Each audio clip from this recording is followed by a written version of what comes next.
do you see a difference between right-wing populism and left-wing populism? And are you not barking up not just the wrong tree, but a very, very dangerous one?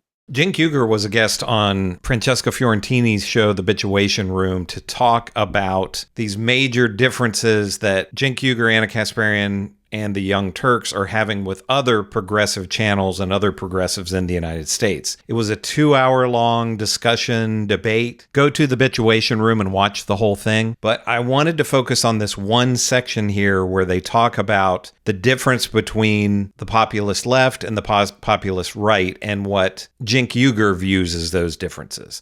Let's check this out together. So, no, I think there's a massive difference.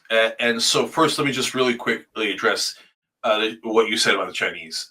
So the Chinese were the only nationality ever banned from America. Trump considered a Muslim ban, but didn't actually execute one. The Chinese were actually banned from America for a long time. So I know all about racism against Chinese, and obviously that also sprung up during COVID, et cetera. But I just in that heated moment there, I was saying that the Chinese, are maybe third or fourth in line these days. Muslims, and not from what they're talking about. I mean, I'm just looking at what they're saying, which is like, this would be the easiest group to sweep up. Like, I'm just saying, not like Chinese immigrants who've been here for decades. No, yeah, I understand. That's why I said that. I didn't just pick it because I'm Chinese. I literally just looked to what they're talking about. But anyway, but so you do agree. So I'm not. Sure. I'm worried about. You agree, though. You agree that there is a difference between left-wing populism and right-wing populism. Yeah. So now let's get to the core of it. So there's. Left-wing and right-wing populists on social issues disagree more than we disagree with the establishment. The establishment is generally like, we don't really care if you're Chinese, Muslim, whatever. The only color we care about is green. As long as we let us rob you from here to eternity, I'm good with it. We'll allow Peruvians to rob you, Jews, Muslims, Christians, everybody can rob you, right? And so. And the establishment is, again, just Biden, Kamala Harris. McConnell, everyone who takes corporate donations and serves corporate donors, okay? But not Donald Trump, because he doesn't take corporate, except for all the corporate money he's taking. But he's different. Okay, keep going.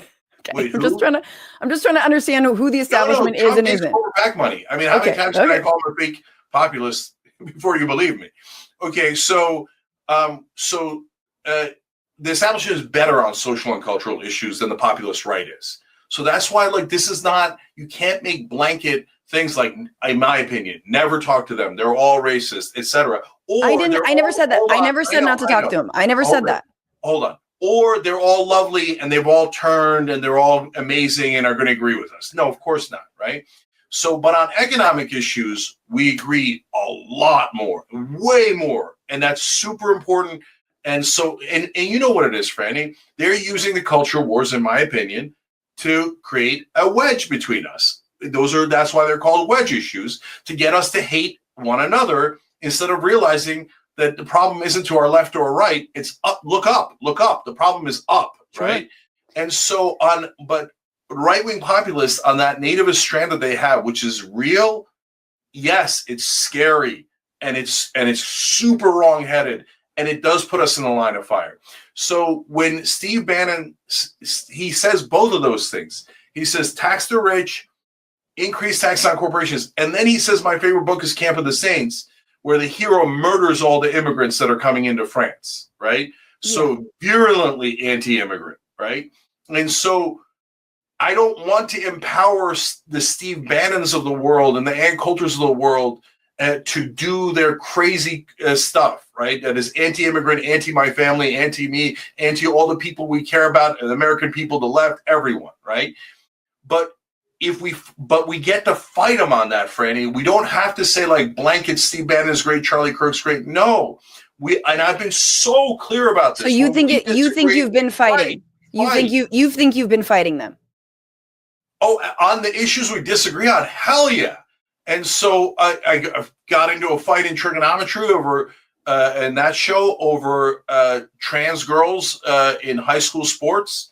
And they're outraged by it. And they're like, oh, what if your daughter comes in second place in cross country? I'm like, who gives a crap? right? What are you guys are going to check the gender? Now, Cenk Uygur is right about the wedge issues, and that the right wing, they're not going to be able to. You're not going to be able to come to agreement with them on these various social issues, like trans people in sports or anything like that. But even the economic issues. Now, he says that Steve Bannon wants to raise taxes on the rich and raise taxes on corporations. That's not most MAGA. That's not your rank and file MAGA people. They're listening to all the right-wing talk show hosts that they listen to, and Donald Trump and Elon Musk. And they're saying, that if you raise taxes on the rich and corporations, that's communist or socialist or whatever. That's Marxist, whatever term they want to use. And the things that Cenk Uygur has fought for on his show for years, and, he says that he is aligned with Bernie Sanders in terms of policy. Bernie Sanders wants Medicare for all. You talk to any MAGA person, just rank and file MAGA voter, and they're going to say Medicare for all is socialism and communism. And, what about Canada with wait lines? And, if you want socialized medicine, leave America and go to one of these other countries. So I don't understand where Cenk Uygur really feels like he's going to find areas of agreement with any of these people. I gotta tell you, millions of kids, because you're on this transphobic mania, right? Just settle down. These are culture wars. They're dividing us. Stop letting them divide us. I think one thing that's really hard, and this is just in general, we can talk about trans issues. I actually want to play a clip from your Turning Points conference, but I do just think that one of the biggest issues for me that is not, it's not hypothetical. It's very real, which is the right to an abortion. And that is one thing that I think a lot of the so-called right-wing populists don't really give a shit about, especially not the mouthpieces of Donald Trump. They don't care that women are bleeding out from miscarriages and dying, going into septic shock. They don't care that they're being turned away from hospitals, that, their life or death is dependent on a bureaucracy right now. That seems like a difficult thing to find a so-called middle ground on. And I feel like we're just sort of ending up with this hypothetical discussion rather than talking about the actual people who are dying literally right now as I speak. So, Franny, number one, you can't find a middle ground on everything. My idea isn't that we're magically going to kumbaya on every issue. That's crazy, right? Okay. So that's why I keep saying thousands of times, when we disagree, we fight. And the good news is, but I don't want to get a beer with someone who thinks that I should, go into septic shock instead of be attended by a physician. Yeah. So I know that this is the thought that's breaking a lot of people's minds, but you should. So please let me explain why. Okay. So it's so easy for both sides to say, no, that their way of thinking is so antithetical to what we think, so wrong, that I will never have a beer with them. I will never talk to them. And every time I see them, I'm going to say racist or sexist or some sort of charge to show my moral superiority. But hold on. Remember, they think their radical right is saying the same exact thing to them, to Patrick Bet-David, to Charlie Kirk, to everyone who hosts me. They're like, Cenk called us fascist. Cenk believes trans girls should be allowed to compete in high school sports. And Cenk is a radical in this, and Cenk is a radical, and he thinks he's a Muslim, and he's this, and he's that, etc. So they say, don't have a beer with him. Don't talk to him, right? So, but that's exactly how we get siloed. And instead of having conversations and realizing, yes, we massively disagree on 60, maybe 80% of issues, but for Christ's sake, on some of the most important issues, that 20 to 40% where we agree on economic populism, we never get to an agreement, and then the establishment laughs their ass off at us. Sure, but Cenk, because we got them to hate each other. If your 5% of disagreement with me is I don't believe you should have equal rights under medical law, I fuck you. You know what I'm saying? Like wait, hang on. It's not fuck you. It's I'll see you when I beat you. Do you know what I'm saying? And this is to me what left-wing populism is about. This is what Bernie was so good at doing. he would never throw anyone under the bus. He would always remember black, white, gay, straight, Muslim, Jewish. Like, he kept on going, and he'd be like, when's he going to finish this laundry list of people he wants to bring on board to the political revolution? And it was brilliant, and he never forgot to do it. And he never caped to the right or the right-wing framing. He said, yes, he might work with Trump on some labor stuff. Did Trump want to do that shit? Of course he didn't, right? Did Trump vetoed a bill that he finally got passed to not sell Saudi Arabia weapons when he finally reached across the aisle?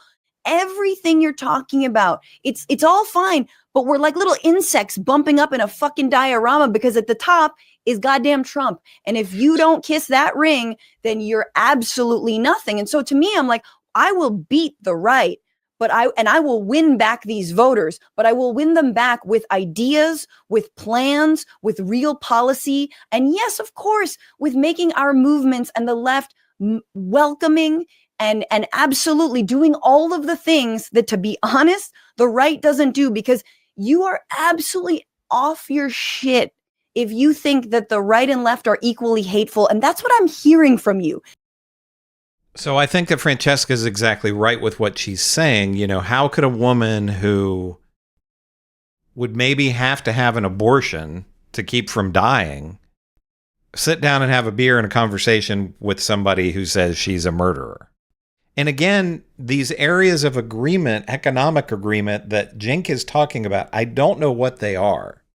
I'm not going on these right-wing shows like Cenk is, but I live in a really red area, and I know lots and lots and lots of Trump voters and people who are diehard Trump voters. And I've tried to have common ground with them and talk about, hey, it's all of us against the billionaires. The billionaires are trying to screw us over. Yeah, George Soros, I hate, George Soros controls everything, and Bill Gates and everything. Yeah, these billionaires, they're terrible. And the billionaires on the other side, Elon Musk and Donald Trump, oh no, I like them. They're looking out for me. They're going to fight the deep state, and they're going to make the government smaller, and blah, blah, blah, blah, blah, and all of that. Trump is their God king. There's nothing that Trump is going to do or say that they're going to be upset with or disagree with. If he does something that they don't like, they're just going to say it's the Democrats' fault, or it's not true, they don't believe it, or whatever. So I don't understand really what Cenk Uygur's end goal here, his end game is, unless it's what everybody's saying, that it's just a grift and he just wants this right-wing money. Because I just don't see it that the right is going to compromise on anything. When do they ever compromise with the left on anything? Never, essentially.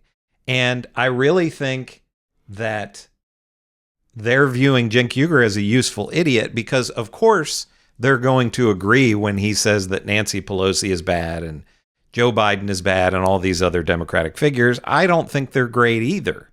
But then when he says, yeah, and they're bad because they're blocking Medicare for all and raising taxes on the rich, just like Donald Trump is. And then they're going to say, no, you're crazy. That's socialism and communism. So I just don't know. Let me know in the comments what you think. What are these economically populist issues that the left and the right are really going to be able to get together on? I don't know what they are myself, but let me know in the comments what you think. Do you agree with Francesca Fiorentini? Do you agree with Cenk Uygur here? This is Chris on Culture. I will see you in the next video.